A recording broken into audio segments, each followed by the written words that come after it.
I asked Amanda, my girlfriend, to go out and source the most controversial sales and cold call tech sales hot takes on the internet. So I think she went on Reddit, Bravado, LinkedIn, YouTube, I'm sure Google, all of those things. She found them, she sourced them, she put them in this hat. I'm gonna be pulling them out and reacting, probably going on a few rants. Some classic Maddie Mac rant based on these hot takes. And I am the king of hot takes, but that's a topic for a different video. Do you have anything you wanna add? No. Okay, number one, cold calling and outbound sales are dead.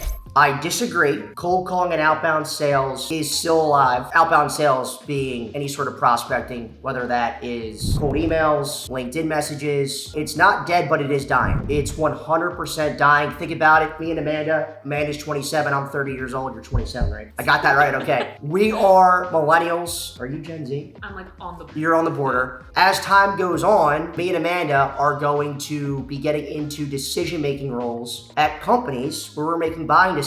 I don't know about you guys, but I'm not receptive to a cold call, are you? That's just not how we buy. We buy off what we see on social media. We buy through marketing. So that's where things are going. I do think that cold calling will be dead in the next 5 to 7 years. I know that is a hot take. Some people might unsubscribe from the channel with that hot take, but it is what it is. So I do think that it's still alive now, but it is dying. If you don't have experience, you should join a sales boot camp to break into tech sales. I completely disagree. 99.99% of these sales boot camps out there are stealing money. The only sales boot camp that I trust is higher levels. And you might be thinking, well, Matt, you get paid to represent or promote higher levels on your channel. You're an affiliate. I do get paid. I was getting paid $100 more by promoting Course Careers. So I left Course Careers because I didn't trust Course Careers anymore based on all the poor reviews I saw online. People teaching Course Careers aren't actually in tech sales. So Chris and Eric are enterprise account executives in tech sales. That's not changing anytime soon. So if you do want to break into tech sales, they definitely can help, but you don't need to invest in a tech sales boot camp to do so. If you prospect your way into a job, if you SDR your way into a job, that's going to get interviews set up, and then using like a sales plan, you can gain access to my free sales plan in the description below. So I don't think it's needed. Is it going to help? Is a higher level going to help expedite things? Absolutely. But if you don't have $500 to spend on it, do it yourself. Okay. You're doing a good job finding these. This is a good one too. You need to research before making a cold call. Completely disagree. If you are researching before a cold call, you were scared to make a cold call, you were just wasting time, so you don't have to make the cold call. How is any of your research that you make on a prospect going to help you on a cold call? It is not at all. The only thing you need to make an effective cold call is you need to be calling the right person, so the ICP, their ideal customer profile. That's it. You need their cell phone number. You do not need to do any sort of research whatsoever. So if your sales manager is telling you to make research, do research 5 minutes, 10 minutes before a cold call, complete waste of time. They have no idea what they're talking about. They're just scared to make a cold call. Oh, another one. You shouldn't use a cold call script. Completely disagree with this. You absolutely should use a cold call script. Actors who are acting in movies, they are working off of a script. Sales and cold calling is like acting. You need a script and framework. Now, I'm not saying you need to be reading the script word for word when you're on the cold call. I would do that when I was starting out making cold calls if it was a new script I was using. But over time, you're going to internalize it. It's going to become natural to you, and you could say it without having a piece of paper in front of you. But you absolutely need a script and framework. This isn't a time to just wing it. We only have so many times or opportunities to speak with a prospect on the phone. Our connect rates as outbound sales is dying are going down. When we do get somebody on the phone, we need to take advantage of that opportunity, and a script and framework certainly helps. So I completely disagree. What do you think of that?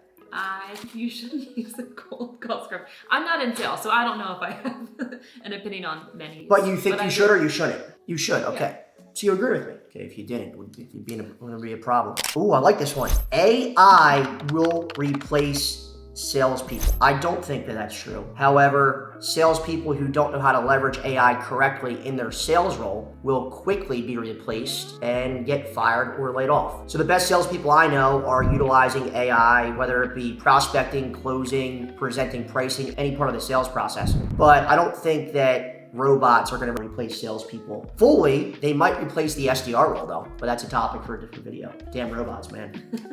Oh yeah, you've heard me rant about this. You should post on LinkedIn daily like every sales influencer. Now, follow me on LinkedIn, not to brag, I think I am one of the most talented salespeople in terms of promoting and marketing their product on LinkedIn. I don't know any other salespeople that do it. I received a comment the other day from somebody who connected with me on LinkedIn. Matt, I love your content on LinkedIn. You're the only account executive that posts content around your ICP. Everybody else is posting about sales and sales tips. It is so cringy. I used to do this. How cringy is that? I used to post sales content on LinkedIn. I wasn't selling to salespeople. I wasn't selling sales training, and people thought that's what I did. So if I were to do that in my role right now, I'd be a complete joke. And all these people posting on LinkedIn, typically they are selling to salespeople, which is 10 times easier than what me and you were selling to, whether it be cybersecurity or project managers or whatnot. But if you do want to post on LinkedIn, I would encourage you to do so because it will help you build pipeline. It will help you build a personal brand. The content that you post should be around the product and the problems you solve for your prospects. It shouldn't just be to get likes and comments and engagement, and let's post our live cold call content when I sell to cybersecurity. It makes absolutely no sense whatsoever. I'm going to stop because I'm going to continue to go on a rant. That frustrates me more than anything. I actually hate LinkedIn. What do you think about my LinkedIn content though?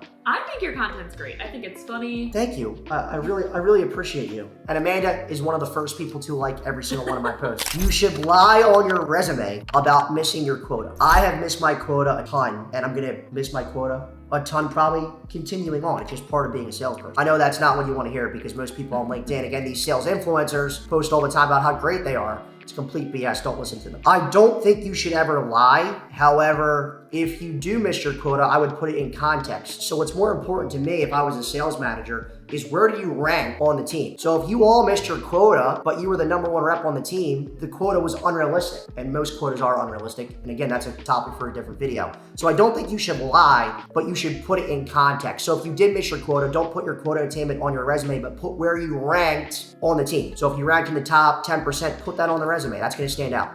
Being an account executive is harder than being an SDR. No, it's not. Being an SDR is the hardest job in sales. And I know, Amanda, you would probably agree. You have no desire to pick up the phone and cold call. None, no desire. Okay. It is the toughest job in sales. It's a different skill set. Being an account executive is a completely different skill set than being an SDR. But in terms of toughness, mentally, the SDR role is substantially harder. And most people don't think that's the case because it's a promotion moving from SDR to account executive. But if you're an SDR, shout out to you guys right now, especially in the environment we're in with the recession. It is so hard being an SDR. It's not that hard being an account executive once you understand the skill set that's needed, and we'll talk about that in future videos. Sales is more important than marketing. It is not more important than marketing. I think sales is bad marketing. And marketing is only becoming more and more important. Like I said, the Gen Zers and the millennials, that's not how we buy. We don't buy through sales. We buy through marketing. 75% of prospects don't want to involve or interact with a salesperson to make a decision. 75%, that's up from 45% back in 2021. This was a Gartner study I came across recently. Nobody wants to talk to salespeople because most of us suck. Not me and you, because you're subscribed to this YouTube channel, but most of us suck. But I do think that marketing is way more important than sales. Way more important. Good marketing is equivalent to 10 really good salespeople. So I think in order to social proof yourself as a salesperson, you got to get really, really good at marketing. Because if you can, you're going to have a career and a future in sales. Oh, another one like this. Skill is more important than luck in sales. No, luck is more important than skill in sales. I've talked about this in a previous video, the 3 T's in sales: territory, timing, and she clearly didn't watch the video. I did watch the video.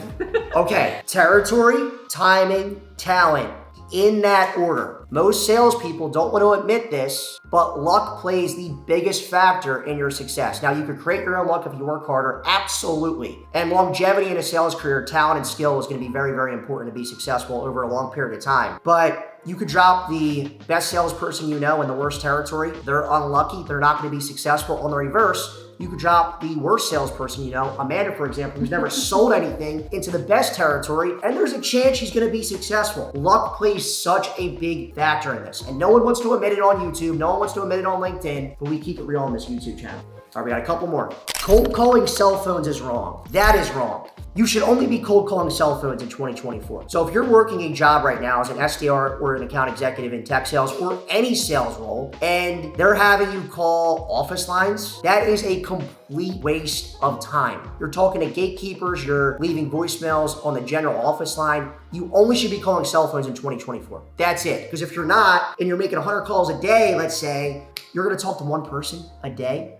5 people a week. If that, awful. So you only should be calling cell phones in 2024. And any of these sales managers out there who get pissed off about that, or anybody who gets pissed off about that, who gives a crap? Just keep calling their cell phone number. Call someone else's cell phone number. I'll give you Amanda's cell phone number. Call her cell phone number. But you only should be calling cell phones in 2024. Working at a tech startup is better than a large company.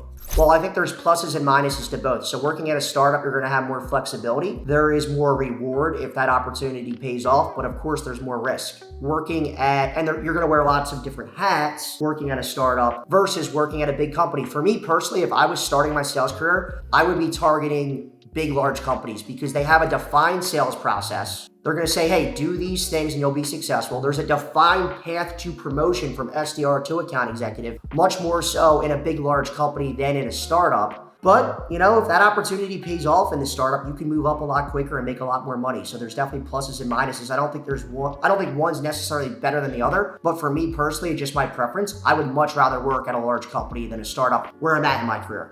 2 more. More prospecting activity equals more results. That is complete BS. I hear that a lot of times on LinkedIn. That is not true whatsoever. I think that statement right there fosters the sentiment that you should just spray and pray and just blast out hundreds of emails a day, make hundreds of cold calls a day that aren't targeted to your ICP because we're looking to, you know, stay at the top of the activity leaderboard. Some of the best reps I know make the least amount of cold calls, send the least amount of cold emails. They do deep work, and that's why they're successful. So I don't think activity results in better results. However, if I was just starting out as an SDR, frequency of dials is gonna get you to where you need to be to have the most conversations and get your skills up and get your talent up, but more prospecting activity, no.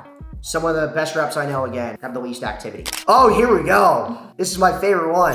Tech sales is the best industry to be in as a seller. I completely disagree. So there's this sense of like arrogance in the tech sales industry. Like, oh, I work in tech sales. I'm an account executive. You're an account executive in a completely different industry. So you're not really that good at sales because you're not in tech sales. That's like this sentiment. And I know tech sales is really popular on YouTube. It's really popular on LinkedIn. Right now, tech sales is not a great industry to be in. Now, it depends on the company you're working at, but we've seen this year, last year, and the year before. Layoffs are going on like crazy. Just about every day I'm seeing another big company laying folks off. They're not hiring new talent, so that's stalled. Quotas are unrealistic. No one's hitting their OTE. We're in a recession. I don't think this is going to change anytime soon. And more importantly, again, there's very little difference between selling software licenses and selling anything else. The core principles are the same. There's just this sense of like arrogance. She almost said yes. Oh my God.